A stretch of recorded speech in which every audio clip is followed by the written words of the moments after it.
Hello, my name is Rick Doherty, and today I will be talking about offshore information technology outsourcing. Specifically, will American companies be relying more on offshoring for their future IT needs? Outsourcing. The mere mention of the word makes many of us cringe, especially in the current economic climate. Many Americans, especially in the IT industry, have been affected directly or indirectly by this phenomenon. Whether it is suppressed wages or an outright loss of jobs, outsourcing is having a major impact on the American labor market and the IT industry in particular. During this presentation, I will give an overview of outsourcing, what is driving American companies to use offshore IT outsourcing, and the political ramifications of U.S. companies that make offshoring part of their corporate strategy.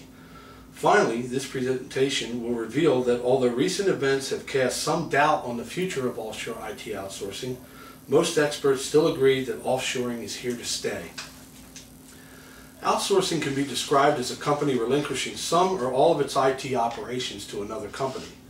There are three types of outsourcing.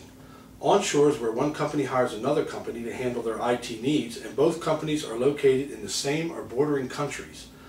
Nearshore is where one company hires another, but the vendor company is based in a geographical location near the first country and not connected by land. For example, the United States and Jamaica. Offshore is where a company hires another, but the vendor company is located a long distance away. India is the most common example of an offshore vendor. According to Fanestein and Sy, there are two main drivers of IT offshoring. The first is the low cost of workers in foreign countries.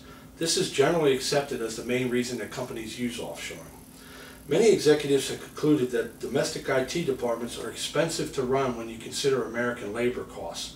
Unfortunately, this perception has become a valid argument, especially for publicly traded companies looking to maximize value for their shareholders. Combine this with the fact that, according to Orla O'Sullivan, they can get a foreign worker for up to a third of the price of their American counterpart, and you can start to understand why IT offshoring looks so appealing to many American companies. The second driver is that companies want to concentrate on those knowledge areas and skill sets that are fundamental to their products and or services, which are considered their core businesses.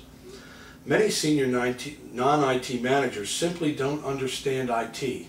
Hence, in their eyes, IT becomes a non-core part of the company's business. The reality is that by keeping technology and functioning and up-to-date, IT departments allow companies to focus on their core businesses. A 2006 field study by Rao, Poole, Raven, and Lockwood concluded that there were several other drivers that companies have cited as valid reasons for using offshoring. The first includes improved quality of their product. Also, by offshoring to a foreign country, companies have an opportunity to gain access to those foreign markets. Another is being able to take advantage of the technical expertise of the foreign vendor by enhancing the skill set of the domestic IT staff. Flexibility is another driver, which allows companies to maintain stable staffing levels in their domestic IT staff by using offshore vendors when needed.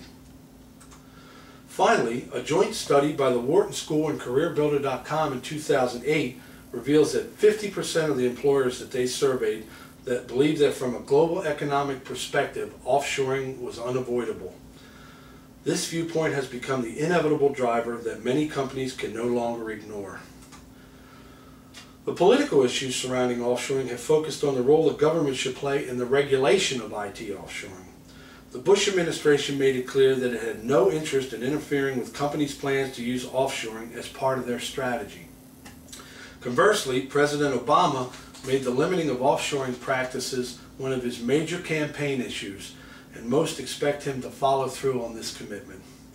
In addition, Fanestein and Sy stated that others, including labor unions and those directly affected by offshore outsourcing, are continuing their efforts to try to limit offshoring by lobbying to require state governments to use American contractors.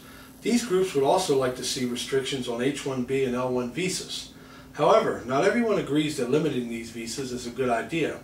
Jeffrey Garden, former dean of the Yale School of Management, believes that because of the decrease in groundbreaking research and new ideas in this country, it is critical that the best and brightest foreign students should be allowed to come to the U.S. to study and work. In conclusion, Global IT offshoring started with humble beginnings in the 1980s and has had a snowball effect throughout the 1990s until the present. Millions of American IT jobs have already moved overseas, and millions more will be lost to countries like India and China. President Obama made it clear during his campaign that limiting offshoring would be one of his administration's priorities. Despite these factors, most experts agree that IT offshoring is an unavoidable consequence of globalization. The cost savings that companies receive from offshoring is becoming a fundamental and permanent part of their corporate strategy, and many see it as critical to their survival in today's global market. Most future indicators point to increased offshoring, reinforcing the position that global IT outsourcing is not going away anytime in the near future.